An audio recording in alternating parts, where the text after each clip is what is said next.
Welcome. Today we're going to show you how to fix Bluetooth networking after iOS 26 update. So if you have this issue, the first thing that you need to do is to go to Bluetooth settings as you from here.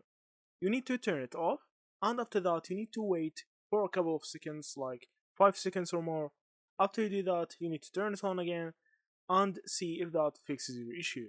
If you still have the Bluetooth problems, you need to try to reset the network and Bluetooth settings. So the first thing that you need to do is to open iPhone settings as you from here and go to the general settings from here. Click on it, and now you need to scroll all the way down till you find the transfer or reset iPhone. You need to click on it, and now you need to click on reset as you from here. From the reset option, you will have all of these options. You need to only click on reset network settings. Now it will tell you to prepare for a new phone. You need to click on get started. After that, this menu will appear. You need to click on reset network settings.